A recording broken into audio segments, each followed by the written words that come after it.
going on here. We're going to talk about at least a brief overview of some renewable energy sources, right? We learned a little bit about this from Tyler a couple weeks ago. So we'll touch on photovoltaics and some other renewable sources of energy, right? Why are we talking about this? Why are we concerned about this? Well, we obviously looked at this graph. Let me get the size right here. That's probably better. Right, a couple of weeks ago, we looked at some direction that the IEA, or the International Energy Agency, had given us about the things that we have to do to cut our carbon in half by 2030 and get to net zero by 2050, right? We've got to move very aggressively and very quickly. And obviously renewable energy sources will play a big role in that, both at the level of the individual building, which is more of what we do, but also back at the electric grid, right? What the electric utility is using to generate electricity. Both those things will need to happen. Right? We summarize that 50% reduction by 2030, net zero by 2050. The things that are in our swim lane, right? Our swim lane, things that we as construction professionals must be doing, right? All new buildings net zero ready by 2030.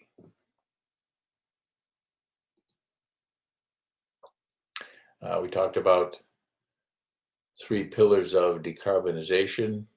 Right? Decarbonization is getting the fossil fuels out of our buildings and our energy systems.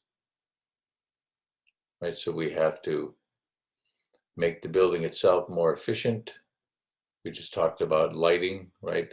Efficient lighting sources is a form of energy efficiency, just like wall insulation and windows.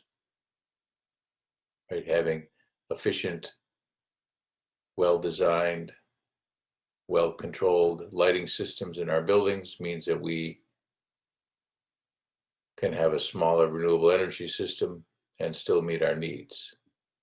So energy efficiency, renewable energy, either on-site or off-site, and electrification. Right? Electrification refers to, again, both at the building level and the grid level. At the building level, it's going to be converting things that are fueled by natural gas into electricity. At the in the case of transportation, moving from internal combustion engines, gasoline cars, to electric vehicles. And at the grid level, right, getting retiring coal-fired power plants and replacing them with wind turbines and solar power. Right, so all these things happening. Sorry, this is a little. I was trying. Hi, go ahead.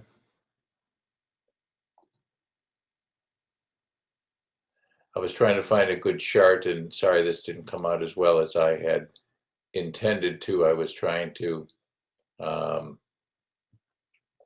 if you're so inclined, probably the best thing to do is go and find this chart on the web, because it looked a lot better on the web than it does on this slide here. But again, the same kind of highlights. Buildings are about 40% of energy consumption, and right now renewables are still only providing about 12% of our consumption, right? So we have a long way to go to get after the 78% of fossil fuels. And in this case, renewables is more broadly construed to include hydroelectric, biomass, geothermal, as well as solar and wind, right? So we're doing a little better, but we have a long way to go. So what are some of the types of renewables that we can talk about? We'll talk about solar, wind, geothermal. That's most of what we'll talk about today. Hydroelectric, right, using falling water to generate electricity, is also a source of renewable energy. Biomass is also a source of renewable energy, right? Hydroelectric makes a lot of sense to me. I grew up in Buffalo, New York, near Niagara Falls. So, when I was a kid, my dad always liked to take Sunday drives. So we drive to Niagara Falls all the time and, look at the falls and drive by the power plants that were there using that difference in elevation to move water and turn a turbine. So not as much hydroelectric around this part of the country. So we can look at different energy sources. We can also look at the scale on which they operate. So on site, on the site of an individual building, be it either residential or commercial, we can have community scale renewables, and we can have utility scale renewables, right? On site would be the things that we as individual homeowners might do in our houses, or things that we as architects or construction professionals would do in the buildings that we are designing and building. Yes, Chris, do you have a question?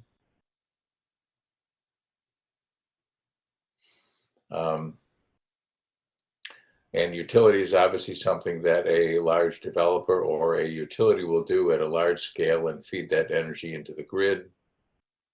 Community solar, which we'll touch on here, is something that kind of happens in the middle. Got it. Okay. Well, hope you can hear better now, Chris.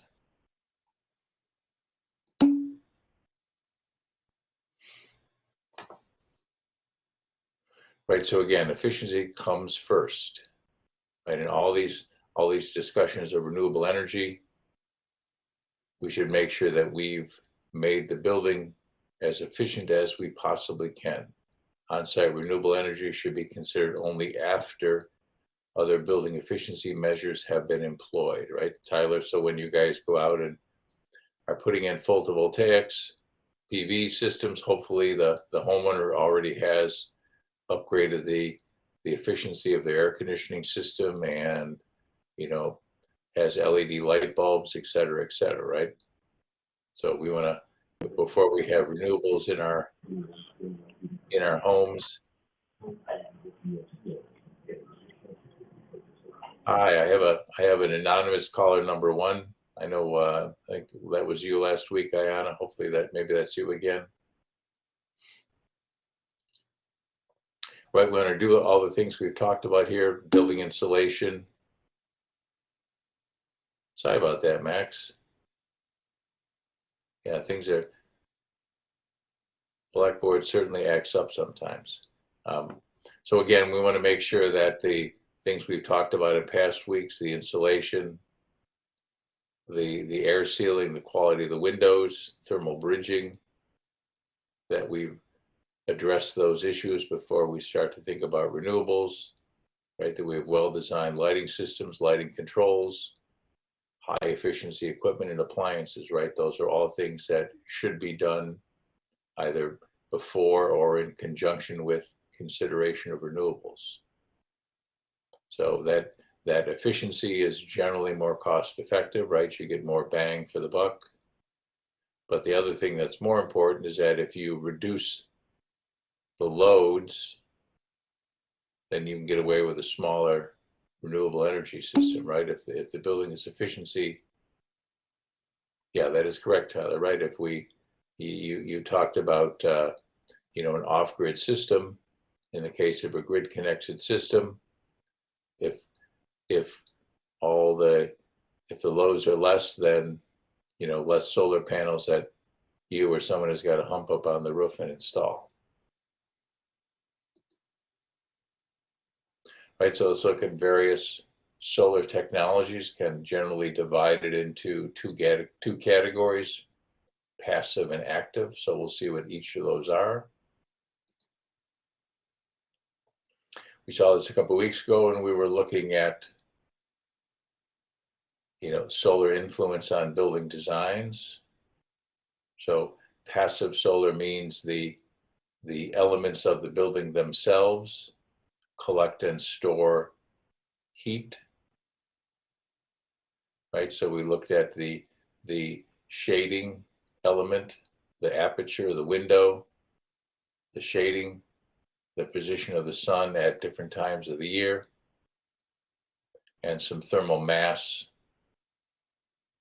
that solar heat can warm, and that mass gives up heat overnight, right? So this is a passive solar heating system or passive solar design. When we first started doing passive solar housing, we had things that looked like this, right? Things that kind of, well, they screamed out and drew attention to themselves, right? Because we didn't necessarily think about efficiency first, right? We didn't think about the quality of the building envelope and the air tightness. So we ended up having to have lots and lots of area of glazing to successfully provide passive heating. Right? Since then, we've gotten better, right? We've gotten a lot better, actually, right? You see, this house may in fact be a passive solar house, but it doesn't scream at you. It could easily fit in with any house in most any community, right? Because now we've paid far more attention to the quality of the building envelope and the windows and how much insulation there is, such that the amount of heat gain that's required from the solar is much less. So we have much more flexibility as a designer in terms of how we design the structure and how it gets sited and located. Right, if we're in a cold climate, right, I think this was something in Wisconsin someplace, right, we still may need a fair bit of glazing to get enough heat into the house to keep it warm. So again, what have we learned over that period of time from the 1970s when we first started doing passive solar to today? Right, we've learned that we really need to pay attention to the quality of the building envelope and the performance of all those systems. And once we do that, then we have a lot more flexibility in terms of how the structure is designed. Right, lower loads means less aperture area, right? Less window area, right? We have more flexibility as a designer. We also want to build smaller, right? One of you talked about Susan Susanko, right? Building smaller, higher quality. I mean, I think those ideas can be pushed even more, but certainly having a smaller, tighter building makes it far easier for us to be able to heat it with the sun. And it also kind of points us in the direction of a compact shape, looking at the relationship between surface area and volume. Right, volume is what we live in, how much space we use. Surface area is how much is exposed to the outer doors, right? If we have a long, skinny ranch style house, we may have a lot more surface area related to the volume. And all these things are pointing us in the direction of passive house, right? Passive house is it's actually a ratings, a design philosophy or rating system, but it's really kind of our best practice for how we build high performance homes and buildings. Right? High levels of insulation, high performance windows, airtight construction details, air-to-air heat recovery. So once we do all those things, then modest amounts of glazing and internal heat gains. Remember, internal heat gains are the lights and the appliances and all the people in the house, right? If the building envelope is very efficient, then those things that don't seem like much become much more significant sources of heat, right? So this is what we're striving for in terms of a passively heated home. Right, so passive solar, right? This is an overall design, right? This isn't something that's pasted on the house at the tail end. Right, success depends on the creativity and skills of the designer and the construction team. Right, it's good design as well as good execution in the field. Passive solar is kind of inherently low volume or one-off, but the designers and construction team, as they do more of this, they can get better. Now, in my mind, there's no reason why a volume builder, right, someone who bangs out houses out in the suburbs, there's no reason why they couldn't, do this at scale or do this with higher volume, other than the marketplace isn't really asking for this yet. I hope, but hopefully it will. Right? Passive solar, good application. We can apply these design ideas to almost any project. Right? We have some issues. Right? One of the things we're trying to do is increase density. Right? Have smaller houses closer together. Have a accessory dwelling unit in the backyard, like we saw in Berkeley or in Minneapolis. Right? Those things might be in conflict, right? If we want to have access to the sun and have density, those things could be in conflict with each other, but those are things that we can figure out.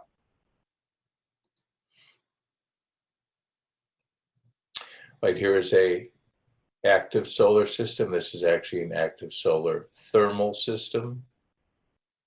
So in this case, we're circulating water or some kind of fluid, working fluid, through a solar collector that has, in this case, it's a box with tubes in it. And we're circulating water through that collector and warming the water up and using that hot water to provide domestic hot water or space heating. Or going to a boiler or a furnace. Right, so this is an active solar thermal system. So again, we have a solar collector, a box with a black plate and insulation and glass or plastic glazing. And the sun warms up that assembly, and we're circulating water through it as a means of collecting energy from the sun.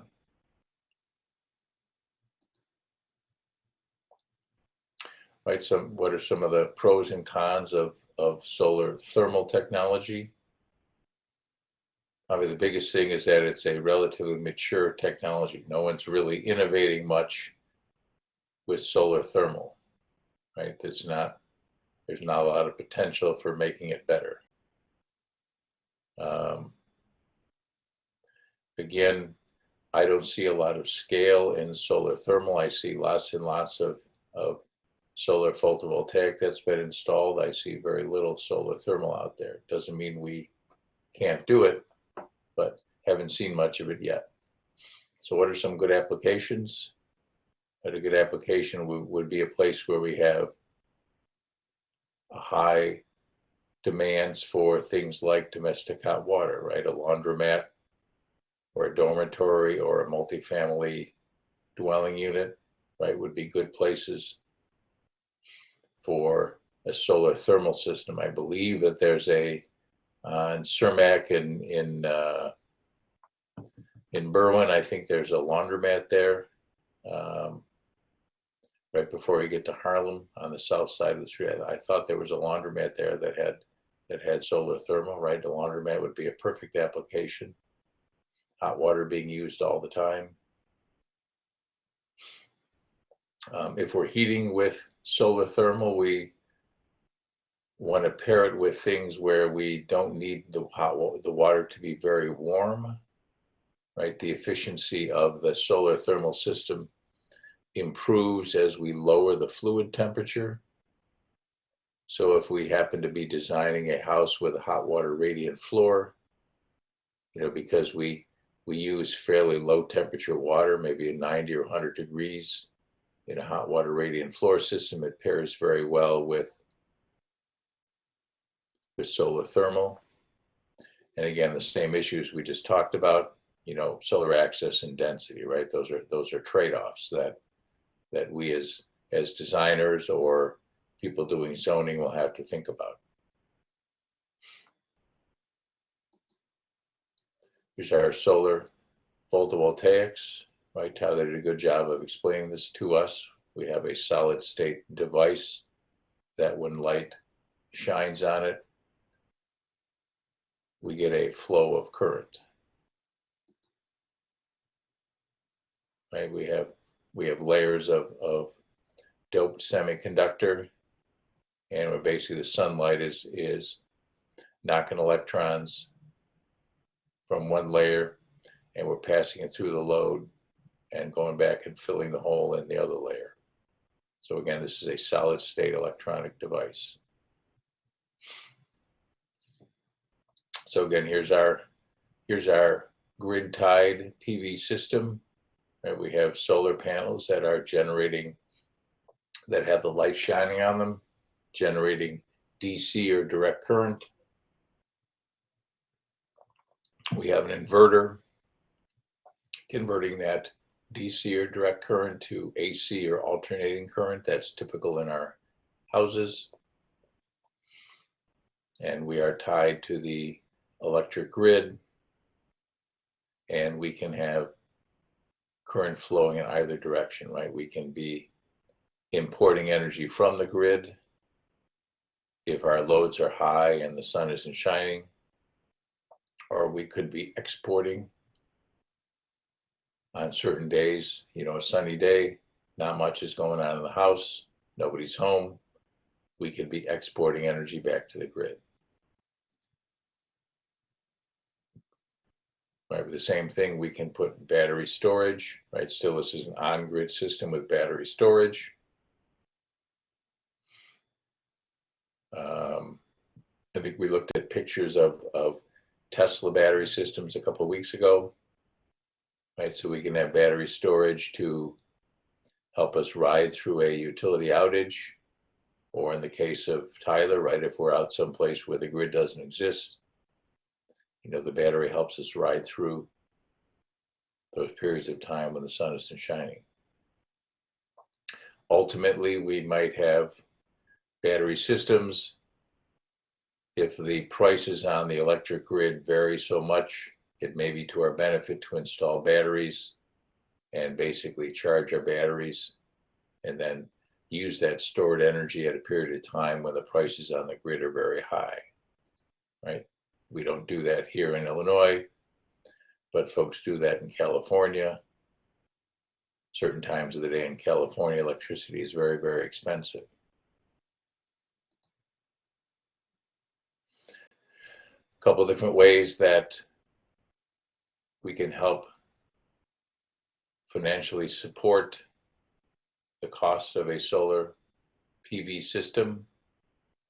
Right? We have tax credits, investment tax credit, right? I think the House just passed Biden's Build Back Better plan. I think the Build Back Better is extends the tax credits for solar out to another 5 or 10 years rather than having them expire all the time like they used to. So we'll talk about these different mechanisms: net metering, renewable portfolio standards, and renewable energy certificates, right? All the different ways that the finances of these systems can be supported, right? SITC is a tax credit. So we're claiming a credit on your taxes, like we're offsetting a tax liability, right? So again, a tax credit only works if you're paying taxes in the first place. And again, I got to update my slides here. I believe that this will get extended in the new legislation that hopefully Congress will pass.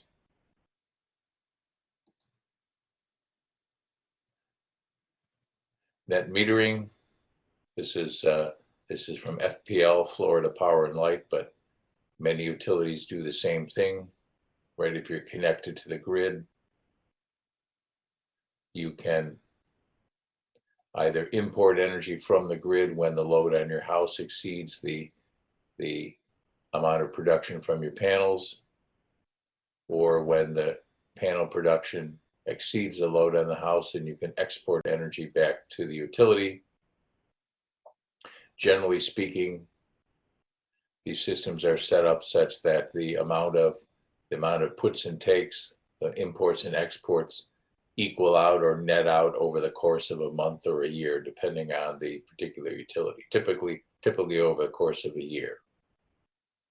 And in this case, net metering is a way of incentivizing, is a way that the utilities are incentivizing individual consumers to install PV, right? Because they're essentially allowing you to sell back something at retail, right? When a store buys a product at wholesale and sells it at retail, right? A store would go out of business if it bought a product for $1 and sold that same product for $1, right? So you have to understand that net metering is a form of incentives. So these net metering programs won't be around forever. Oftentimes what happens is that as more and more solar comes into the market, then the net metering programs tend to diminish. I don't think that's the case yet in Illinois, but we've seen that elsewhere around the country. Renewable portfolio standards are a way that government requirements drive utilities to bring solar into their portfolio. So in the case of Illinois, the Illinois government, I think the new energy legislation that the governor signed a couple months ago, right? It set goals for how much renewable energy has to be on the Illinois grid, so that incentivizes utilities to go out and procure that energy, right? How do they do it? They do it through these renewable energy certificates, right? This is how the utility is basically going to pay you for a certain amount of production. This is how the utility takes one of the ways that the utility goes and tries to meet their renewable portfolio standards is by setting up an SREC program. So again, the SREC program in Illinois, I think just got reauthorized with the new energy legislation. So again, if you were installing a solar energy system, selling those SRECs to the utility or selling them to a company that consolidates SRECs from individual consumers would be another revenue stream that would support the finances, the economics of your system. So again, obviously, if we're up here in Illinois, we're not obviously the sunniest place in the country, but still a pretty decent place to have solar PV. But I always think about the best place is kind of this line between the Los Angeles to Western Texas, right? If you're in Phoenix or Tucson or El Paso or something like this, boy, you're just a nut if you're not considering solar PV, right? Because the sun, lots of available solar energy, clear skies, great place to be doing solar. Illinois, still a pretty darn good place to do solar. Again, my graph is a little out of date here, but yeah, the part of the reason we've seen more of this is that costs continue to drop. And again, that cost curve is continuing to go down. Right? So here's some of our pros and cons. Panel efficiencies continue to improve, right? We see continued improvements in the performance of panels, right? prices come down substantially due to scale, right? More and more solar panels are being built and manufactured, so prices coming down. Any place that we have good solar access and favorable orientation, solar PV should be considered, right? What are some potential issues? Obviously, your solar access can be impacted by what your neighbor does, right? In the case of our house, right, our I don't know, 10 or 15 years ago, the neighbor to the south of us put a second-story addition on their house, which they were perfectly within their rights to do, right, at Met zoning. But now, 15 years later, when we're thinking about putting solar on our house, we really can't do it because our roof is largely shaded. Now, I don't know what happens if, one of my neighbors in the next block has some solar panels on his house, a one-story bungalow. If the person to the south of him decided they wanted to bump up and put a second story on their bungalow, I don't know what happens to my neighbors who put in the solar panels, right? That's an issue. Net metering, that's a tariff, so net metering could change. This is probably not correct anymore. Does not provide emergency power nowadays. I think we have systems with the batteries that if they're designed correctly, that battery can discharge and support the house.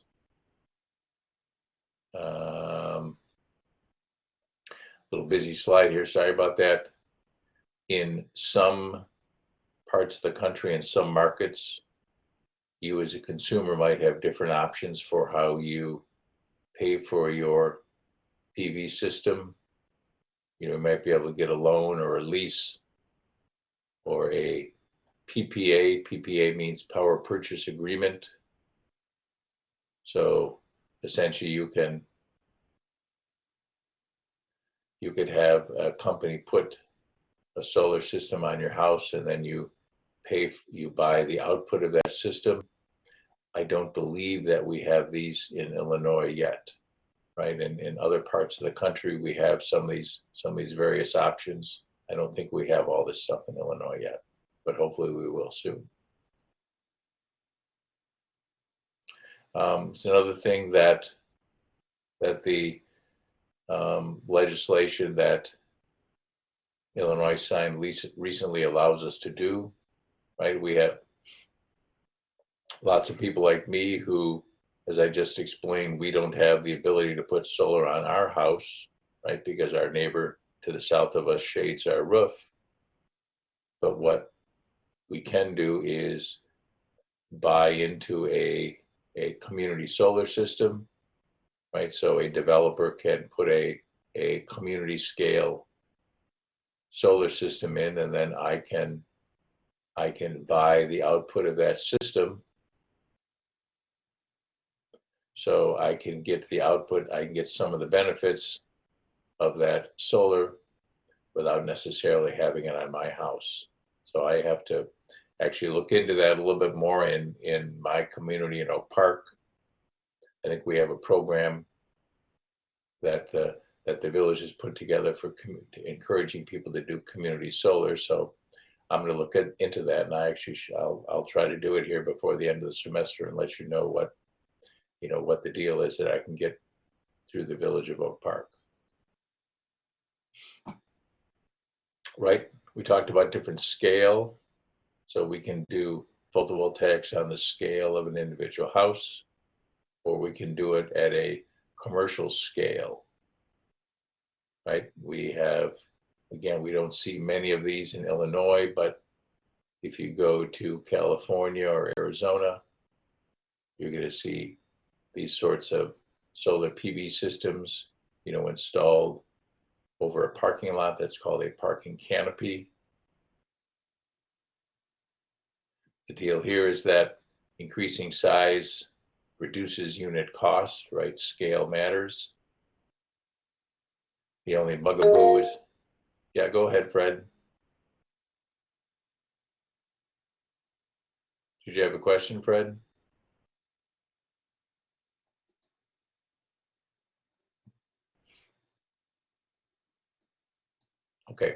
Yeah, I think the only thing to keep an eye on is a lot of utilities have a maximum size for a commercial system, how big the system can be and still participate in the net metering program.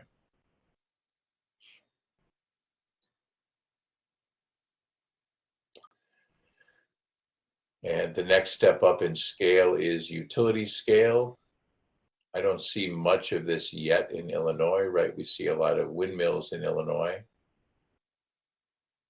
But again, we have scale here, right? Increasing size yields reduced unit costs. Scale matters. In a commercial or in a utility scale system like this, you can potentially have tracking, right? You can change the orientation of the panels to move in relation to the sun. Again, the only downside, obviously, is that a bunch of solar panels in the desert might be far away from where the actual load is, where the people are. Right, just like the windmills that are out in rural Illinois, right? That's a ways away from us here in Chicago, so that energy has to get moved from downstate Illinois or from Iowa or Kansas, back to where the load is, to where the people are. When I did this, first put this presentation together a couple of years ago, I drove around one day and took pictures of solar systems that I saw in some of my neighbors' houses. So, this is a solar thermal system. And you can tell because there's, it's a little hard to see in the picture here, but there's piping running to and from the panels here. So this is solar thermal. Right, here's solar photovoltaic. This is on the roof of Longfellow Park. So our park district has done solar on a number of their buildings. We talked about, I think I showed you the same picture. Here's a cistern here, right, storing rainwater. Here's another one of my neighbors with solar photovoltaic. This is a solar thermal system on a multi-unit building in downtown Oak Park. So again, I mentioned that multi-unit building, good application for solar thermal. I'm guessing this is providing, domestic hot water for that apartment building. Right, here's in downtown Oak Park, here's some parking canopies. And there's actually there's 2 or 3 spots for EV charging. So if you like beer, this is where the beer store is. So you can come and park your EV and charge up and go have a couple beers, or shop at other stuff in downtown Oak Park. I like this. Our village, to their credit, the EV charging here is free, right? I have to pay to park, but I can come and plug my car in for free, which is a cool thing. Right, here's another one. This is another parking garage in Oak Park. Again, solar on the roof. This parking garage has a couple spots where there's EV chargers. So again, if I'm going to the library or going to church, I'll come and plug my car in, especially on a Sunday, right? My congregation hasn't been holding services, but when they were, I would come and park for free on a Sunday and plug my car in while I'm at church. That's a good thing. Right, a few more solar PV in Oak Park. Okay, let's talk about wind, right? We talked about solar. Wind is another renewable energy source. Wind turbines are generally categorized as horizontal axis or vertical axis, right? Which way what is the direction? What is the axis that the rotor is spinning around? So again, the larger utility systems that we see are going to be horizontal axis. A lot of smaller scale systems are vertical axis. Right, in the case of wind, just like in the case of solar energy, right? The amount of sun matters, but it matters even more in the case of wind, right? Because if you do the math, the amount of power that you get out of a wind turbine is proportional to the cube of the velocity, right? So anything with a cubic relationship, speed is going to matter a lot.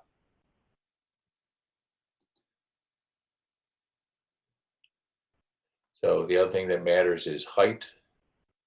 You know, wind speed varies with height and terrain. So the higher you get off the ground, the faster the wind is going to be blowing. And the other is that terrain close to the ground is going to slow down the wind. So in open rural environments, we're generally going to see more wind turbines than we are in dense urban environments, because in a dense urban environment, we have lots of buildings and trees and things that are slowing that wind down. Out in downstate Illinois, in the middle of a cornfield, there's less stuff on the terrain to slow the wind down.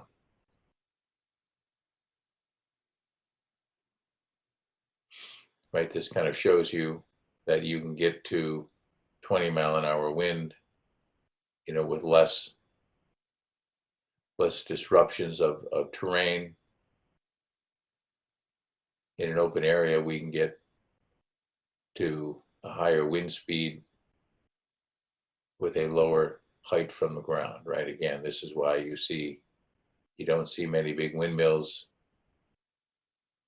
in the Chicagoland area, but you see a lot of them in downstate, you know, as you get further out in downstate Illinois. Again, where's the wind blowing? Right on the plain states, a lot of wind potential there, decent wind potential in our part of the world, in probably the northern 2/3 of Illinois. You know, I drive out to my son and his family, and my grandchildren live in Denver. So now we're driving, you know, with COVID, we're driving back and forth all the time. So driving through Iowa, awful lot of windmills, especially as you get west of Des Moines, there's windmills all over the place. We're also talking about now developing offshore wind resources. So in the next few years, you might see more wind turbines out in the Atlantic Ocean.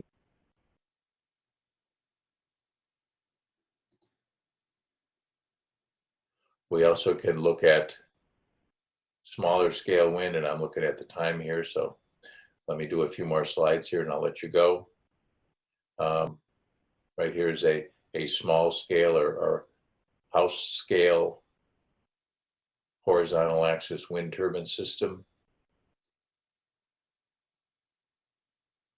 So what are some of the pros and cons, right? We always think, yeah, we live in the Windy City here, so we should have windmills all over the place. Well, unfortunately, this small scale wind technology doesn't quite work as well as the larger utility scale stuff. We'll get into that more next week. We saw part of the reason for that, right? In an urban area, there's lots of obstructions. You have to build a tall tower to get that wind turbine up where it's going to catch the wind. Harder to do in an urban area. The other is that, you know, there's not a lot of development being applied toward this smaller scale wind technology, right? The couple big companies like the company that I work for, right? We're innovating in large utility scale wind turbines, and no one's doing much to make these smaller scale things perform better. So the technology is kind of stuck. So, but there might be some places where this kind of small scale wind technology would make sense. Certainly rural, remote, off grid, right? We saw Tyler talking about off-grid solar. Certainly people do off-grid small-scale wind as well. What are some of the issues with small-scale wind, right? We have to do a careful evaluation of what the wind resources are on the site that we have in question. Okay, well, we've run out of time here, and I'm not done with this presentation, but so it goes.